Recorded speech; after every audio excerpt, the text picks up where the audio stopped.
こんにちは。川崎グラシア銀座で脂肪吸引、豊胸メインで施術を行っている森脇です。今回はフェイスラインのたるみと二重顎が気になる方必見の施術内容を紹介していこうと思います。早速今回のゲスト様を紹介していこうと思います。今回は27歳女性、頬の厚みとたるんだ顎下のお肉をスッキリさせてフェイスラインを出したいとのことで、頬と顎下の脂肪吸引をされた方の施術内容を紹介します。この方は同時に目の下のクマも気になるとのことで脱脂も行っています。この方の場合は顎下の脂肪もありますが、それよりも皮膚のたるみ感によってフェイスラインのもたつきが出ていました。顎下の脂肪吸引を希望される方の多くの悩みとしてフェイスラインをスッキリさせたいというものが多いです。なので顎下の脂肪吸引に加えてネックリフトという首のたるみを引き締めてフェイスラインをより綺麗にする施術も行っていきます。このネックリフトですが、あまり行っているクリニックは少ないですが、顎下の脂肪吸引と一緒に行ってあげると術後の満足度がとても高くいい施術になります。脂肪吸引を行うと術後1週間目から放縮という現象が起こってきます。これは元々あった脂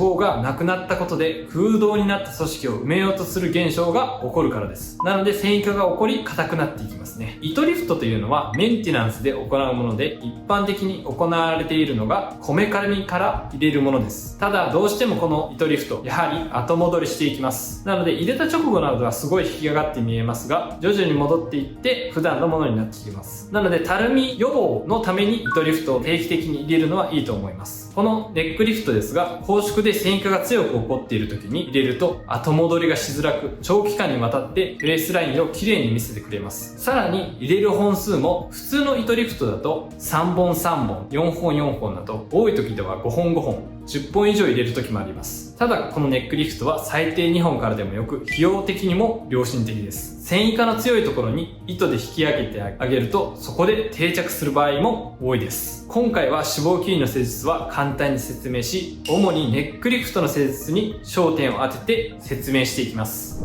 頬、顎下の脂肪吸引ですが、全体的な工程はチュメセント液を巻く、レーザーをかける、脂肪吸引をするというのは同じです。個人によって脂肪のつき方や量、なりたい顔の形などが違ってきます。それぞれに合わせたマーキングを行い、一人一人でどこにチュメセント液をどのくらい巻くか、レーザーをどこに重点的にかけるか、吸引箇所で気をつける場所はどこか、毎回施術ごとに異なってきます。頬に関しては、取りすぎると10年、20年後にこける原因になるので、あえて全部は取らずに残しています。よく TikTok などの SNS で頬をペラペラにしている動画がありますが、あそこまですると確実に将来こけます。顎下はしっかり取ってあげて問題ないので、取れるだけ取ります。その分、顎下が術後に拘縮が強く出てきますね。ではネックリフトの施術を見ていこうと思います。まずマーキングです。首の正中部から下顎骨というフェイスラインの骨の耳の下のあたりの出っ張り、下顎角というところの下まで入れて引っ張っていく感じです。早速ネックリフトを挿入していきます。脂肪吸引で吸引した脂肪層に糸を通していきます。深すぎる層を通ると顎下腺などの組織もあるので要注意です。今回の方は2本のバイニードルを入れていきます。術直後は引き連れ感が出ますが、絶対に治ってきます。フェイスラインが綺麗に見えるラインに糸は入れている感じです。一般的な糸リフトと異なり、歯乳部から入れて他の皮膚から出して引っ張っていきます。これがネックリフトの一連の流れです。では術前術後で比較していきましょ